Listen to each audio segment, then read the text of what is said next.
गुरु ग्रह जुपिटर पर हुए एक नए अध्ययन में खगोलविदों ने पाया है कि इस विशाल ग्रह का गैसीय आवरण गैसियस एनवोलप समान नहीं है।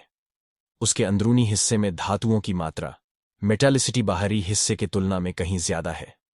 उन्होंने पाया है कि अधिक धातु की मात्रा की गुरुग्रह के निर्माण में कोई ना कोई भूमिका जरूर रही होगी, जबकि इससे पहले गुरुग्रह को संवहन के जरिए गैसों के बदालों का एक समान वितरण वाला पिंड माना जाता था।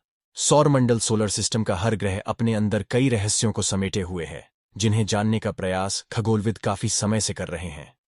साल 2016 में नासा का जूनो अंतरिक्ष यान गुरुग्रह जुपिटर के पास तक पहुंचा था, जिसने उसकी नजदीक की तस्वीरें भेजी थीं। इन्हीं तस्वीरों में गुरुग्रह के मशहूर लाल धब्बे के अलावा जगह जगह फैले हुए तूफानों का ऐसा नजारा दिखाई दिया जो किसी रहस्यमयी पेंटिंग की तरह लगता था। अब जूनो के अवलोकनों और कई संख्यात्मक प्रतिमानों के आधार पर पता लगाया है कि गुरुग्रह के गैसीय आवरण में पदार्थों का समान वितरण नहीं, इनहोमोजीनियस डिस्ट्रीब्यूशन है। इस अध्ययन से उन्हें गुरु की उत्पत्ति के बारे में नई जानकारी भी निकाली। पदार्थों का अनियमित वितरण। शोधकर्ताओं ने गैसीय ग्रह गुरु में पदार्थों का अनियमित वितरण की अहम जानकारी निकाली है। उन्होंने पाया है कि गुरु के आंतरिक हिस्से में बाहरी हिस्से की तुलना में धातु की मात्रा कहीं ज्यादा है। इस हिस्से का भार पृथ्वी के भार से 11 से 30 गुना ज्यादा है, जो गुरु ग्रह के कुल भार का करीब 3 से 9% हिस्सा है।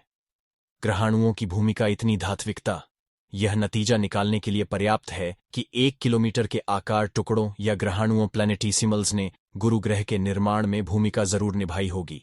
एसारोन लेडन वेधशाला के यामिला मिगेल की अगुवाई में हुए यह अध्ययन एस्ट्रोनॉमी एंड एस्ट्रोफिजिक्स में प्रकाशित हुआ है। आंतरिक संरचना की जानकारी गुरु के बाहर दिखाई देने वाली परत के नीचे का यह आवरण आसानी से दिखाई नहीं देता है। फिर भी जूनो ने गुरुत्व खिंचाव का संवेदन अलग अलग जगहों से किया, जिससे खगोलविदों को गैसीय ग्रह की आंतरिक संरचना की जानकारी मिल सकी, और जिसका अंदाजा सतह से भी नहीं हो पाता है। शोध में यह भी पता चला कि जैसे पहले समझा जाता था, गुरु ग्रह का गैसीय आवरण समान रूप से वितरित नहीं है। सैद्धांतिक प्रतिमानों का परीक्षण शोधकर्ताओं ने निष्कर्ष निकाला कि गुरु में जैसे जैसे हम केंद्र की ओर जाएंगे, हाइड्रोजन और हीलियम से भी भारी तत्वों की मात्रा में इजाफा होता जाएगा। इस नतीजे पर पहुंचने के लिए टीम ने बहुत से सैद्धांतिक प्रतिमान बनाए और उन्हें जूनो के अवलोकनों की कसौटियों पर कसते हुए ग्रह के धातु वितरण का अध्ययन किया। क्या हो सकती है इसकी वजह? शोधकर्ताओं को इसी वितरण से गुरु ग्रह के निर्माण की भी जानकारी मिली। धातु का वितरण आंतरिक हिस्सों में ज्यादा है और बाहरी हिस्से में कम है। उनके मुताबिक गुरु ग्रह के निर्माण के दौरान 2 प्रणालियों से धातुएं उसमें पहुंची। एक तो छोटे पत्थरों से की अभिवृद्धि अक्रीशन प्रक्रिया से, और दूसरे विशाल ग्रहाणुओं से। एक ही कारण हो सकता है, जब नवजात ग्रह बड़े होते हैं तो वे छोटे पत्थरों का फेंकना शुरू कर देते हैं, लेकिन गुरु ग्रह पर इस वजह से धातुओं का संपन्नता संभव नहीं है।